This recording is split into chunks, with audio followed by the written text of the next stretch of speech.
Welcome back to another Guilty by Association episode focused on the future of community management. I'm your host, Maegan Woytek. Today, we're joined by two people who spend their lives looking at how companies in this space grow, scale, and occasionally get stuck. I'm pleased to welcome Marina Devalia, Vantaca's Chief Marketing Officer, and Will Cameron, Vantaca's Chief Revenue Officer, to the conversation. Will and Marina, welcome to Guilty by Association. Thank you. Thank you for having us. You are so welcome. I'm so excited that you guys are here. To start, let's actually do a little bit of your backgrounds, because the Vantaca team works with you guys every single day, but you're not really out in the Vantaca world that often, right? So tell us how you got here. I want to start with Will. My first kind of career was in investment banking and private equity. I loved numbers. I love value. I love bringing value to others. And so I got a good sense of how to do that in that career. I then took the next logical step in that career trajectory and went to the Marine Corps. Very logical. Yes. Which brought me actually back down to the Wilmington area at Camp Lejeune.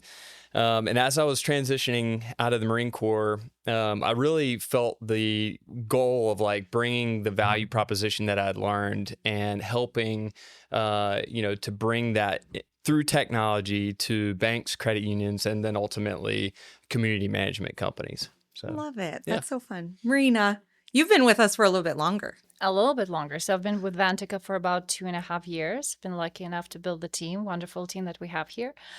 Before that, I was actually independent for a couple of years. I had my own consultancy and helped other SaaS companies scale their sales and marketing organizations, building alignment. And before that, I worked in marketing and go-to-market engines as well, and built the teams around demand generation, storytelling, brand visibility. So that's always been a passion of mine. And really, really happy that it led me to Vantaca at some point. It's been so fun watching this whole organization grow, especially on the marketing side. I'm lucky enough, I get to sit on sales and marketing and do a little bit of both.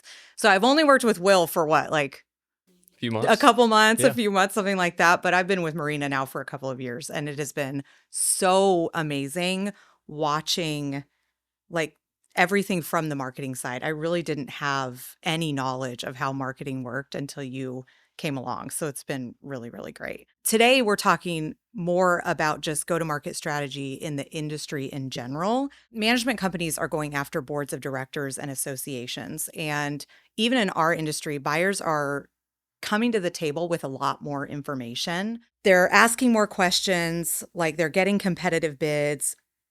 People feel like they're just drowning in information. It feels like the temperature of the industry has completely turned up. I want to start with Will, actually. So you've worked across a lot of different organizations.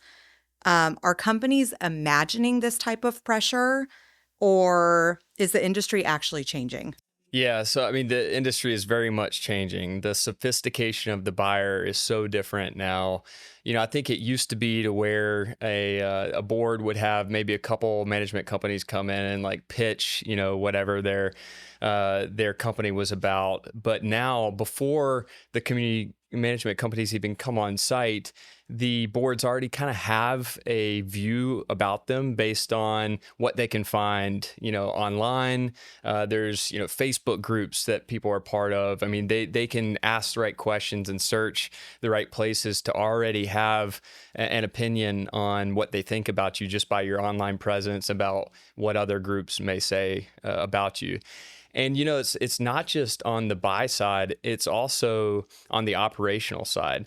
When I can, pull out my phone and order anything from around the world and it can be at my house in 2 days, yes. Then I start as a consumer, I start to apply that same expectation to other areas of my life, how I interact with banking, how I interact with my, the community management company that supports my HOA. And so We've seen that in the demands they make for real-time information from community management companies.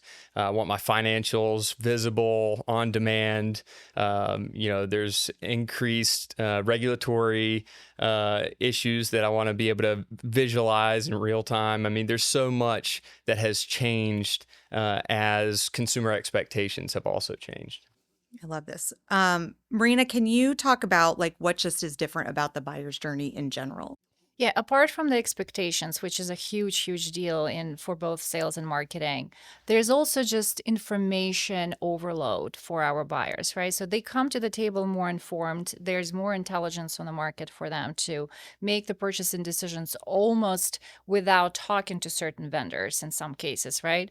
So for us, even as a vendor as well, we see that buyers come more informed. They have better understanding what our customers' health might look like because they do read those reviews, they interact with peers. And the shift is also now forcing our customers, community management companies, think about go-to-market strategy, where before they kind of had the word of mouth and, call it a day, and referral business was abandoned enough to grow business.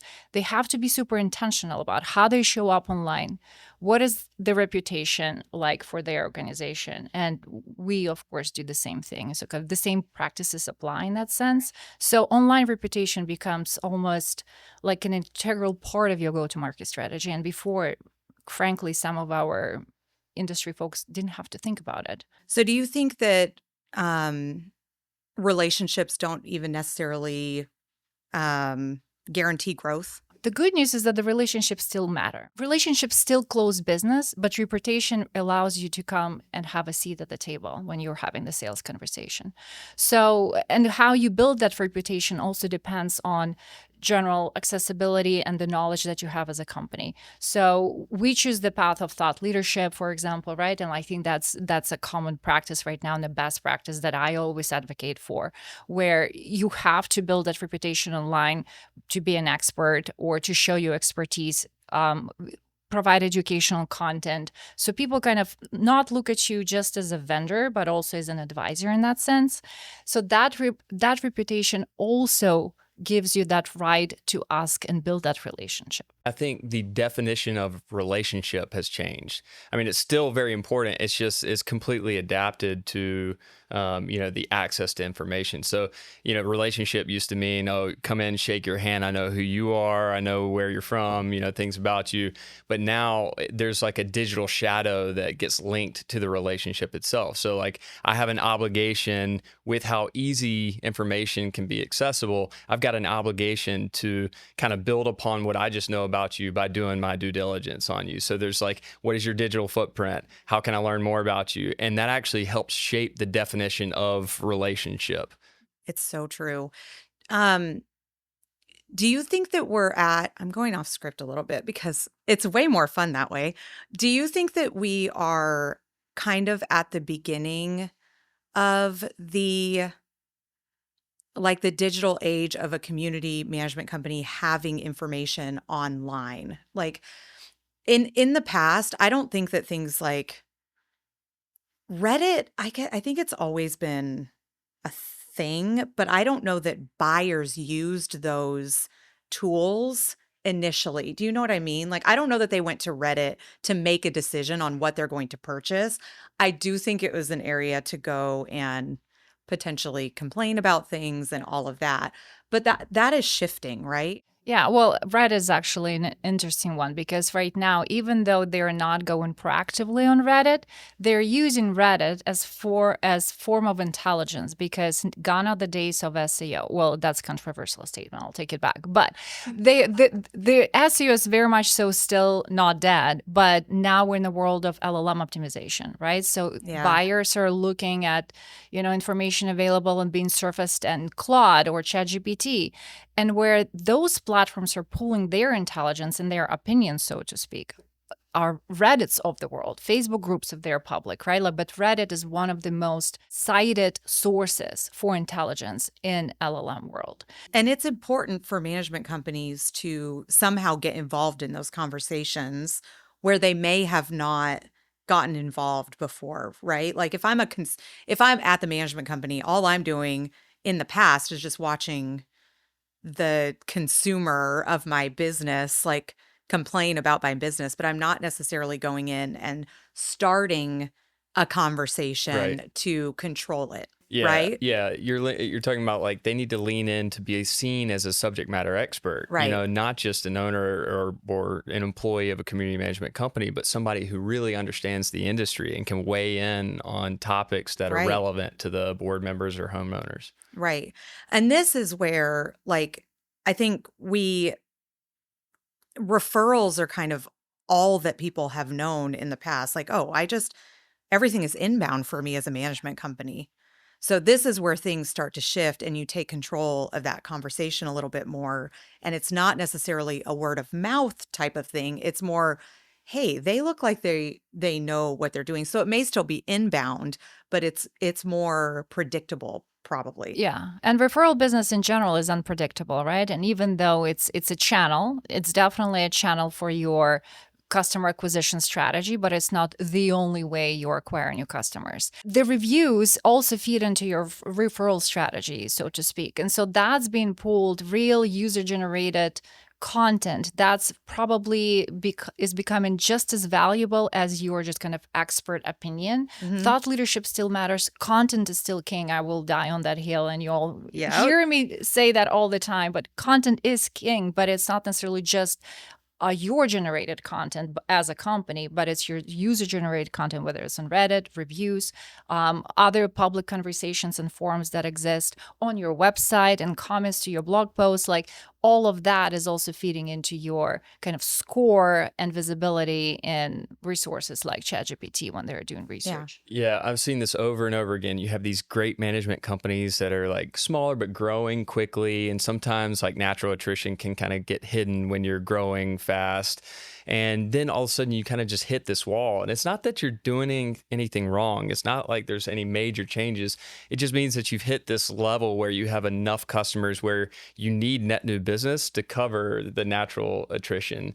And so, I like to say like, referrals is kind of like fishing with a line. Like it's great. It's an effective method. But, when you actually fish with a net and cast a net, it's not that you're replacing a line. It's just you're adding infrastructure to be able to capture net new opportunities at a much greater pace by being, specific about how you approach the market. And you talked about being a subject matter expert as one of these, but there are different ways that if you're consistent and you're in market and you don't have to have a marketing department, which I think is what maybe scares some companies, is like, it's not like you have to do this big thing. It's you have to do some small things consistently to be seen as a subject matter expert, as someone that is a leader in the market, to be able to again like cast the net instead of just relying on the unpredictable fish that you can catch on a line. It's requiring folks to create a go-to-market strategy. They have to be intentional about their visibility, because that's what builds their reputation. And kind of going back to the beginning of the conversation, that reputation and relationships matter and they go hand in hand. One can't exist without the other. And unless you're intentional and strategic about creating that visibility, you can't successfully scale your customer acquisition strategy, essentially. Right. So I want to shift a little bit to like the emotional piece of the business. I think there are really important parts of a management company that can get them new business. Like, yeah, if they've got really great financial reporting, if they've got really great transparency for their boards. But a, a lot of how you make a board feel is what helps drive that business, right? So, what are boards really choosing when they select a management company? You're spot on there, that they're not necessarily coming and talking to you because they think that you're going to be generating really, really great reporting or accounting reporting or financials of some sort, right? Like that just kind of comes with territory.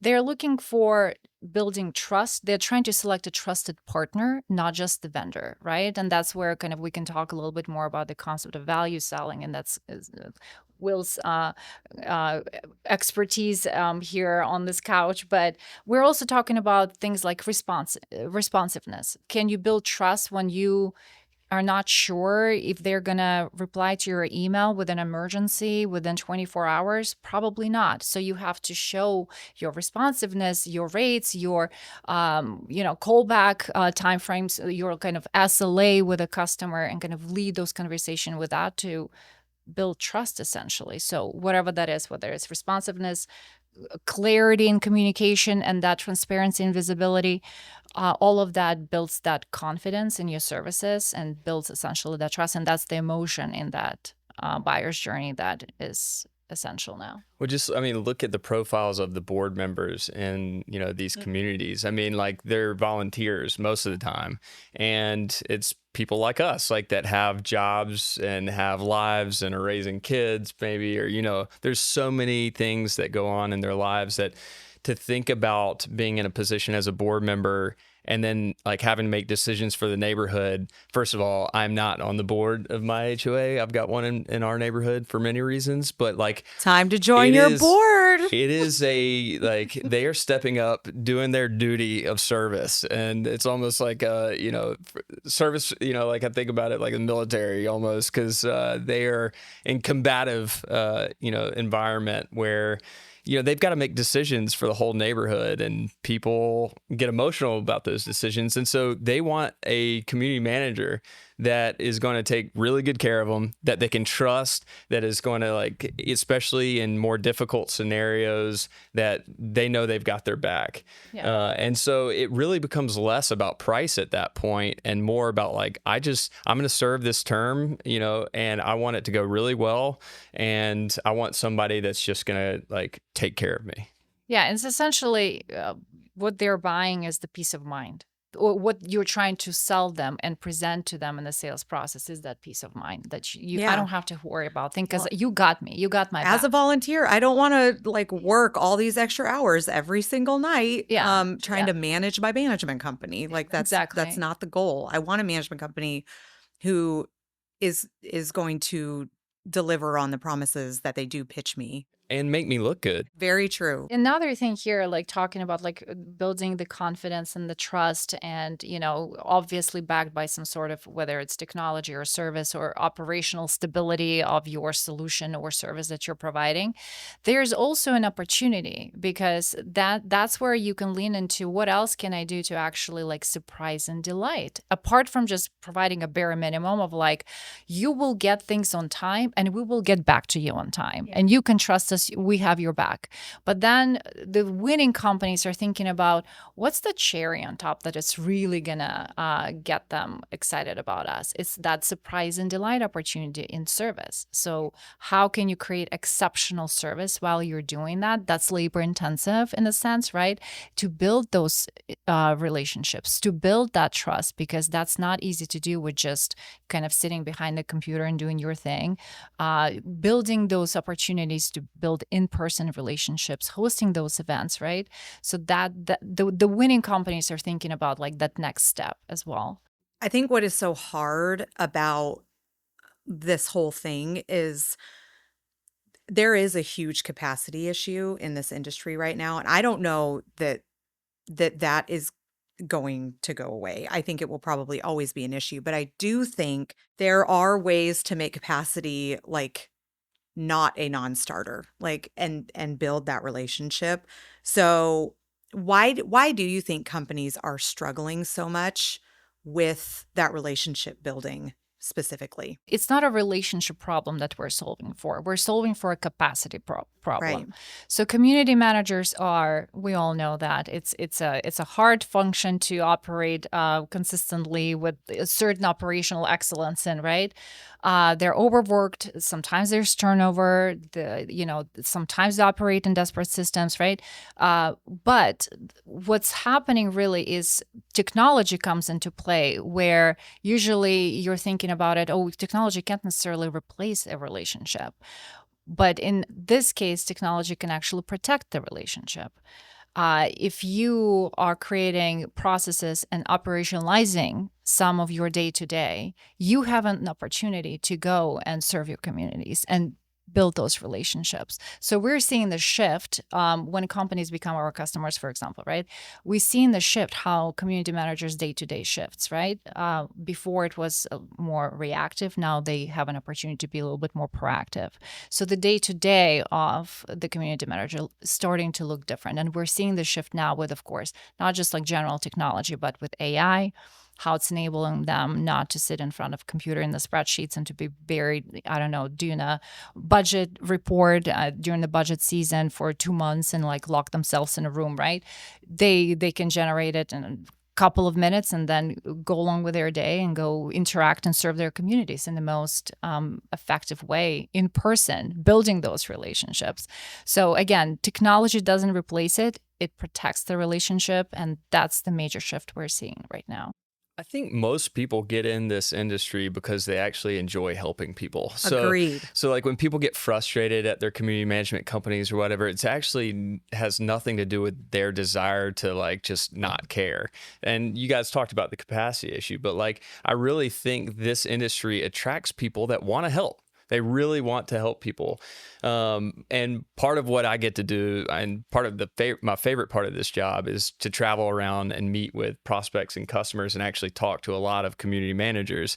And I mean, it's the same story across the whole country, like bigger companies, smaller companies. These community managers are completely strapped for time because we already talked about how expectations have gone up. Like people want things on demand and all that. And they're trying and they're managing a lot of different communities.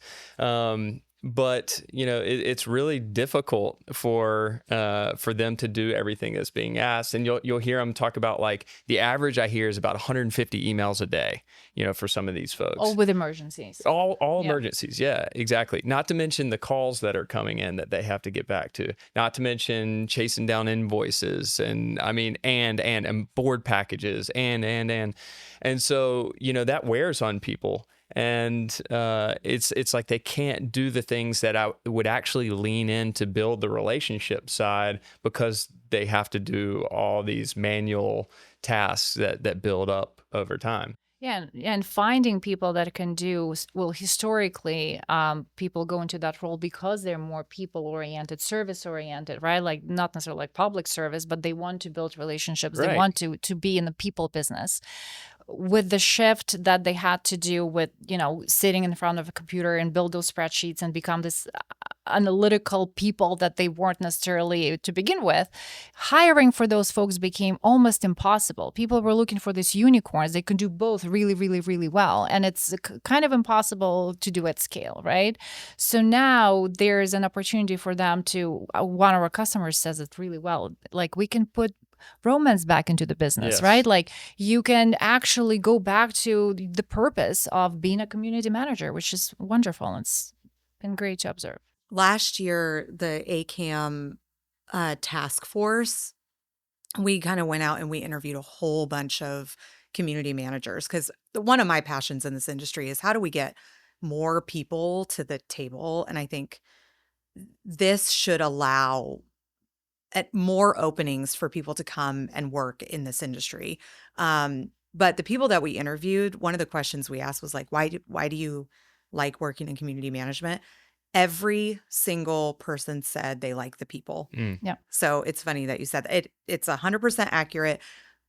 Do we complain? Do we get frustrated? Absolutely. There are days where I don't like the people. I just want to go home and not be bothered.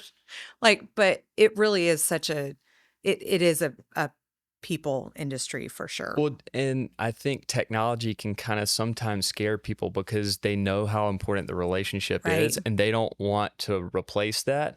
But that's the problem: is technology, good technology, isn't to automate the relationship. No. It's to allow the time to actually have one.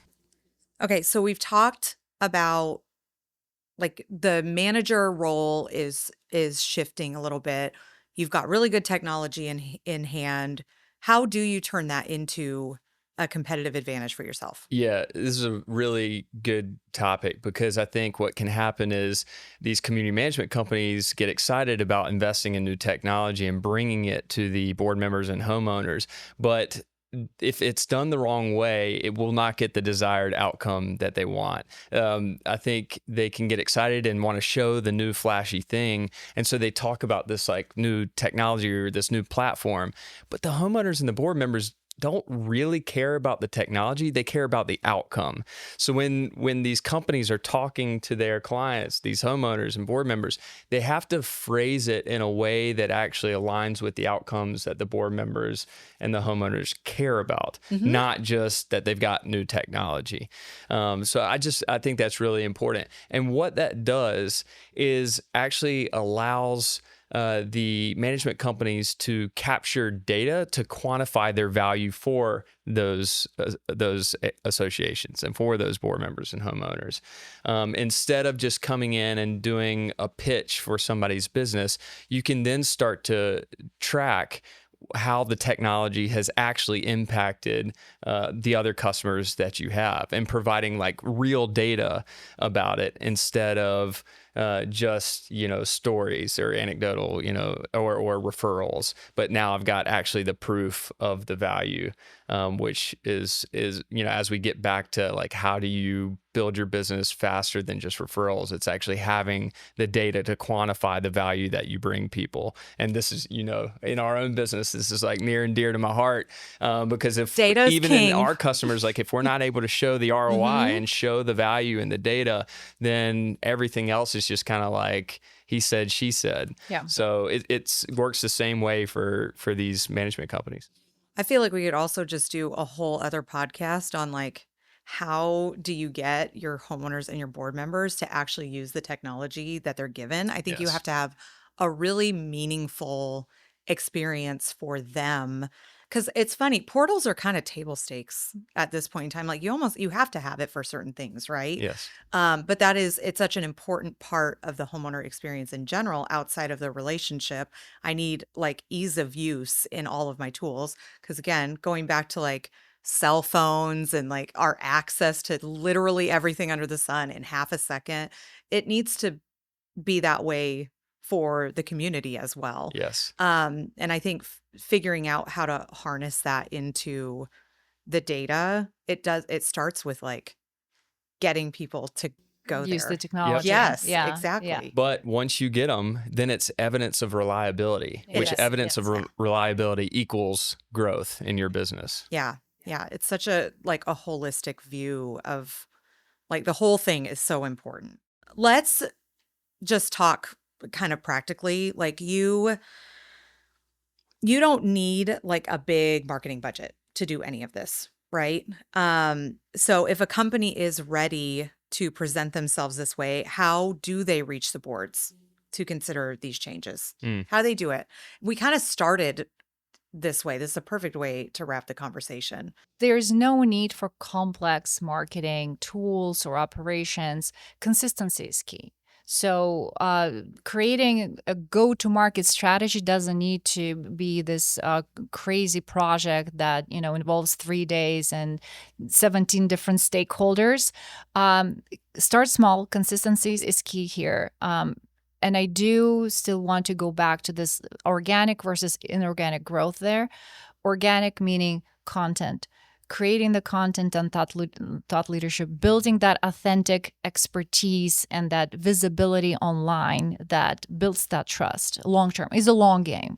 But you'll be surprised how fast that long game can actually pay off. And what a great pipeline of potential customers you are building in real time. But then there's, of course, a more practical element of, but how do I do this today? How do I go capture business today? It's targeting, being in front of the folks, right? List building, that's an important one. Where do you even start with the list building? Hardest thing to solve in this industry. Where do these people come from? Exactly. But use your ecosystem, use your partners, use your developers, your landscapers, the vendors in the industry, right? So more you interact and partner with your ecosystem, the more access to data and contact data you're going to have. And again, that's not meant to go and spam them with some sort of sales content. No offense.